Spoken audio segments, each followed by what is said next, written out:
Bueno, seguimos con otros problemas de política exterior y es el problema protestante. Mirar, en el año 1519, en realidad fue en el 18 cuando se muere Maximiliano de Alemania, que era el abuelo de Carlos V. Maximiliano de Alemania muere y en el año 1519 es cuando Carlos I, que estaba aquí en España, tiene que salir para Alemania porque el título para ser nombrado emperador.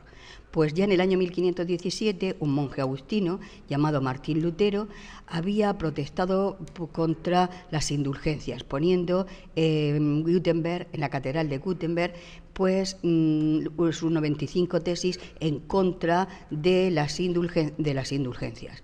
¿Qué había motivado esta protesta de Martín Lutero? Pues mucho acontecimiento. Martín Lutero era un teólogo alemán enormemente agustino, enormemente preparado, no era ningún inculto. Lo que pasa es que marchó a Roma y vio que la corte papal estaba llena de opulencia, quedó decepcionado de lo que la Iglesia decía, pobreza, castidad, obediencia, y luego pues cómo estaba de relajada la Iglesia. Entonces, también hay un problema, según se comenta, de orgullo, porque siempre el proclamar indulgencias se le había encargado a los agustinos, y él pertenecía a las órdenes de los agustinos. Y esta vez, no saben por qué, el Papa decidió otorgársela a los dominicos. Hay tal vez un problema de orgullo, entonces Martín Lutero pues protestó primero contra las indulgencias. Luego se fue, en cierto modo, envalentonando, porque los alemanes le van secundando. Protestó contra el Papa, protestó también contra las indulgencias las indulgencias ya lo he dicho, contra el Papa, contra los dogmas de la Iglesia, y aquí ya desde luego se está creando un problema muy grave. Se está viendo ya que la Iglesia alemana se está separando prácticamente en sus principios dogmáticos de la Iglesia cristiana. Carlos V, que siendo emperador y siendo terriblemente joven, fue partidario desde luego de la concordia y del diálogo. Entonces proclamó una serie de dietas, como por ejemplo estudiar las fechas y estudiar bien los nombres, cómo se deben escribir. Worms es una población alemana donde se celebró una dieta. Una dieta, os recuerdo, que son concilios, pequeños concilios alemanes, en los que acudían partidarios de Lutero, pero partidarios también de la Iglesia de Roma. Entonces, en este concilio, en esta dieta de Worms, en 1520, fue presidida por Carlos V y se le dio incluso un salvoconducto a Lutero para que no tuviese miedo de ser encarcelado ni en ninguna medida tener problemas con él. Sin embargo, Lutero no se retractó en esta dieta. Hubo otra posterior en el año 1529, que es la de Spira. Siguieron protestando y se formó una coalición de alemanes, que creo que ahí no lo he puesto, que es la Liga Desmascalda. En el libro, en los apuntes sí que lo tenéis, en el libro también, en las explicaciones de clase también. Carlos V no es por miedo, sino que no quiere enfrentarse a su pueblo, a su propio pueblo. Recordar que él es también emperador de Alemania. Quiere resolver el conflicto por medio del diálogo y de la concordia. Carlos V era un hombre del Renacimiento, en la línea erasmista, por lo tanto, pues en cierto modo era tolerante, y lo que pretendía desde luego es la unión de toda la cristiandad y no esta separación brusca que se estaba produciendo. Lo que pretendía Carlos I desde un primer momento es que el Papa, que era el que le competía más porque es un problema de tipo religioso, hubiese celebrado un concilio a gran escala. No solamente hay un concilio alemán, sino para hablar de todos los problemas que conciernen al cristianismo. Pero el concilio, si os dais cuenta, se realizó muy tarde, en el año 1545. Ahí no os lo he puesto, pero se celebró en Trento. Trento también está próximo a las zonas en una zona neutral, cerca de los Estados Vaticanos y cerca también de Alemania, de donde había surgido el conflicto, a caballo ahí donde estaba el problema. Pero en realidad, cuando se ha dado cuenta que cuando surgió el conflicto, 1517, era muy pronto y muy temprano, muy recién nombrado emperador Carlos V, y en el año 1545 se celebra el concilio. Ha pasado tanto tiempo que hay una generación entera de gente que ya simpatiza o comulga con las ideas de Martín Lutero, que es el luteranismo o el protestantismo. Los seguidores de Lutero deciden, por lo tanto, ir a una guerra, esa liga de Esmalcalda, y Carlos V al principio la va retrasando, pero no tiene más remedio que enfrentarse. Ganó relativamente en una batalla, que es la batalla de Mühlberg, en el año 1547, y terminó firmando el Tratado de Habsburgo o la Paz de Passau, por la cual concedió libertad religiosa a los príncipes alemanes. Esta libertad religiosa es condicionada, no es una libertad que cada cual puede ser católico o protestante, cada individuo, sino una libertad, si Alemania, sabéis que no estaba unida, sino que estaba dividida en estados independientes, pues cada príncipe de un estado podía tener una religión, por lo tanto, Alemania quedó dividida en unas zonas que eran católicas y otras zonas protestantes. Luego Felipe II, que ya no le competía, porque ya veréis por la abdicación no va a ser emperador de Alemania, siguió también con este conflicto para intentar solucionarlo, y en su época pues se reanuda de nuevo las sesiones del Concilio de Trento, y además le dio mucha importancia a la Compañía de Jesús, que hizo que muchos alemanes protestantes volviesen al seno de la Iglesia, podríamos decir, católica.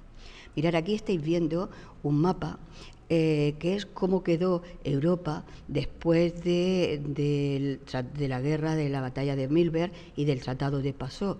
En ella estáis viendo que hay una mayoría de católicos, es todo este colorcillo que estáis viendo, una mayoría de católicos, pero estáis viendo cómo, por ejemplo, en Alemania ha surgido el protestantismo. Y algo que es interesante para que veáis también, luego después entendáis bien el reinado de Felipe II, es que en la zona de los Países Bajos, en el norte, que corresponde a Holanda, las ideas protestantes también han entrado con mucha fuerza. Esto le va a crear un problema a Felipe II, que una Bélgica católica con una Holanda protestante o calvinista, pues le creará conflictos porque querrán la independencia. Veis también que el protestantismo se extiende por Dinamarca, Suecia y Noruega, y luego surge una tendencia que lo estudiasteis en cuarto de la ESO, que es el calvinismo.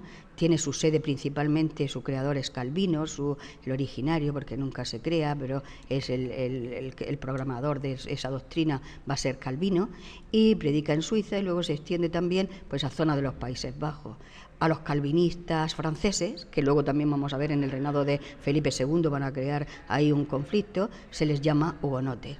Y luego recordar también que Enrique VIII de Inglaterra, cuando repudia a Catalina de Aragón, que era la hija de los reyes católicos, se hace jefe de la Iglesia, creando una Iglesia distinta de la de Roma, e independiente y no dependiendo del Papa de Roma, que va a ser el anglicanismo. Por lo tanto, resumiendo, veis que existen anglicanos en una zona, católicos mayoritariamente, protestantes y calvinistas. Esa idea imperial de Carlos V pues no va a tener prácticamente ningún éxito, porque Europa, que él quería una Europa cristiana, la Universitas cristiana, va a quedar fragmentada en una serie ahí de religiones totalmente distintas. Y sabéis que la religión marca mucho en el devenir de la historia.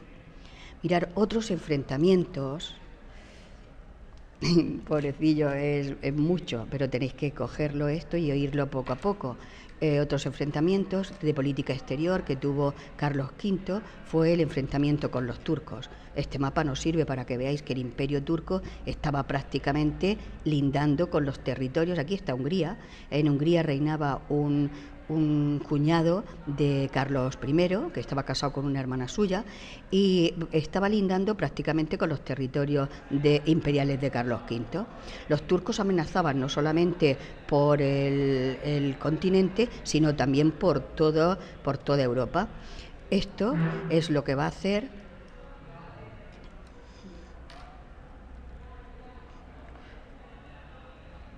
Esto es lo que va a hacer que Carlos V se tuvo que enfrentar por 2 veces consecutivas. En 2 veces consecutivas fue repelido el ataque turco hacia Viena. Una vez en solitario, Carlos V hizo que retrocediese, y otra vez unió a la cristiandad, algo raro, porque los turcos de nuevo invadieron Viena. En el Mediterráneo hizo pequeñas escaramuzas, conquistó Túnez, pero sin embargo en Argel Carlos V fracasó.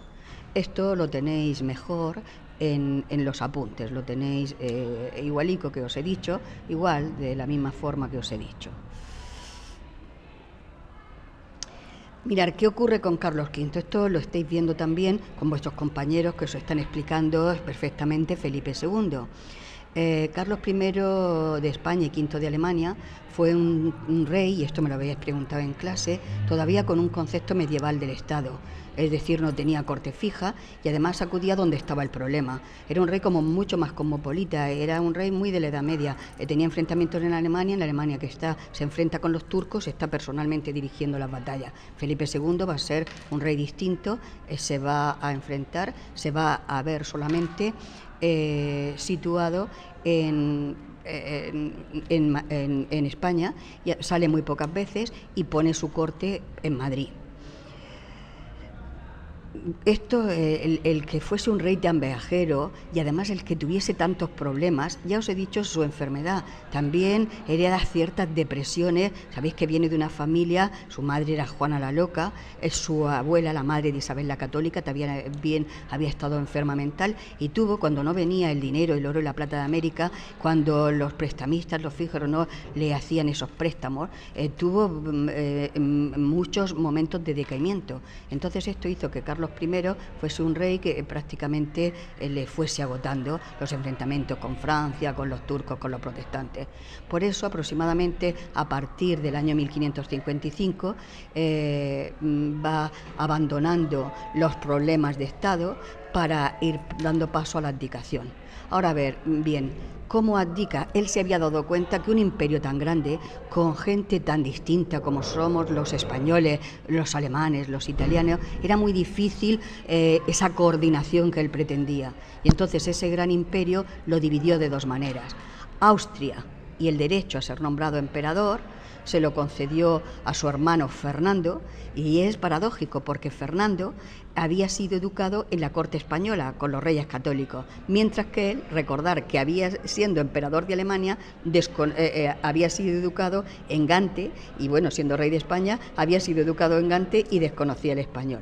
Pero es verdad que deja a su hermano Fernando como para que recaiga el título, posiblemente era, recordar que era electivo, el título de emperador, y además como rey de Austria. España, con sus posesiones en América, los Países Bajos, Milán y las plazas fuertes en el norte de África, se los dejó a su hijo Felipe II. Carlos V estaba en el extranjero, regresó de nuevo por Asturias, va haciendo un recorrido hasta llegar y retirarse en el monasterio de Yuste. Ahí estáis viendo el monasterio de Yuste, ahí vivió los últimos años de su vida, y luego, 26 años después, fue enterrado en el Escorial. El Escorial es un monumento realizado por Felipe II. Se encuentra a pocos kilómetros de Madrid, y ahí existe un panteón real donde están enterrados toda la dinastía, tanto de los Austrias y de los Borbones. Pero están enterrados la Austria con sus mujeres correspondientes, siempre que la mujer haya dado un hijo varón. Ahí desde luego está enterrado Carlos I y su mujer, que era prima suya, recordarlo, Isabel de Portugal.